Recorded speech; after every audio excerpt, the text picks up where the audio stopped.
ఇప్పుడు AP express వార్తలు చూద్దాం.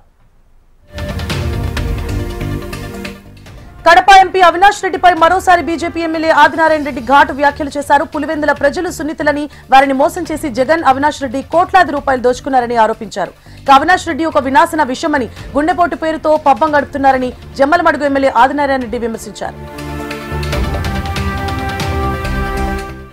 కృష్ణా జిల్లా గూడూరులో మంత్రి నాదెండ్ల మనోహర్ పర్యటించారు. గూడూరు జాతీయ రహదారిపై ధాన్యం ఆరబోసిన రైతులతో ముచ్చటించారు. కౌలు రైతులకు రైతు కార్డులు లేనప్పటికీ ఈ క్రాప్ ద్వారా నమోదైన ప్రతి పంటను కొనుగోలు చేస్తామని మంత్రి నాదెండ్ల మనోహర్ వెల్లడించారు. తోటపల్లిలోని గూడూరు మండల అభివృద్ధి కార్యాలయంలో అన్నదాత సుఖీభవ పీఎం కిసాన్ కార్యక్రమంలో ఎమ్మెల్యే సోమిరెడ్డి చంద్రమోహన్ రెడ్డి పాల్గొన్నారు. ఏపీలోని రైతుల ఖాతాల్లోకి అన్నదాత సుఖీభవ 2వ విడత నిధులను జమ చేశామని తెలిపారు. ఇక కూటమి ప్రభుత్వం సంక్షేమ పథకాలను అందించడంలో దేశంలోనే మొదటి స్థానంలో ఉందని ఎమ్మెల్యే సోమిరెడ్డి చంద్రమోహన్ రెడ్డి అభిప్రాయపడ్డారు.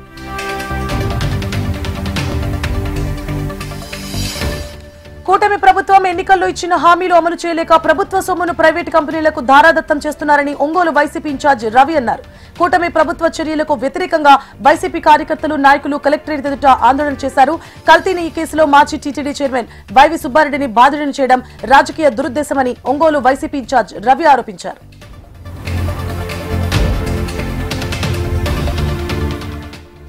ఆర్థిక ఇబ్బందులతో కొట్టుమిట్టాడుతున్న ఈపీని అభివృద్ధి పథంలో సీఎం చంద్రబాబు నడిపిస్తున్నారని ప్రభుత్వ విప్ కాల్వ శ్రీనివాసులు అన్నారు. అనంతరం జిల్లా కనేకల్లో పీఎం కిసాన్ అన్నదాత సుఖీభవ 2వ విడత నిధులు విడుదల కార్యక్రమంలో పాల్గొన్నారు. కూటమి ప్రభుత్వం రైతులకు ఎల్లప్పుడూ అండగా ఉంటుందని ప్రభుత్వ విప్ కాల్వ శ్రీనివాసులు ధీమా వ్యక్తం చేశారు. రైతుల సంక్షేమం కోసం కూటమి ప్రభుత్వం అహర్నిశలు శ్రమిస్తోందని మంత్రి ఆనం రామనారాయణ రెడ్డి అన్నారు. నెల్లూరు జిల్లా ఆత్మకూరులో అన్నదాత సుఖీభవ పీఎం కిసాన్ నిధుల విడుదల కార్యక్రమంలో మంత్రి రామనారాయణ రెడ్డి, ఎంపీ ప్రభాకర్ రెడ్డి పాల్గొన్నారు.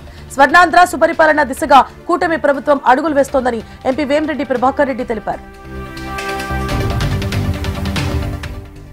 రైతన్నలు సంతోషంగా ఉండాలన్నది కూటమి ప్రభుత్వ లక్ష్యమని కనిగిరి ఎమ్మెల్యే ఉగ్ర నరసింహారెడ్డి పేర్కొన్నారు. ప్రకాశం జిల్లా వెలిగొండలో అన్నదాత సుఖీభవ పీఎం కిసాన్ 2వ విడత నిధుల విడుదల కార్యక్రమంలో పాల్గొన్నారు.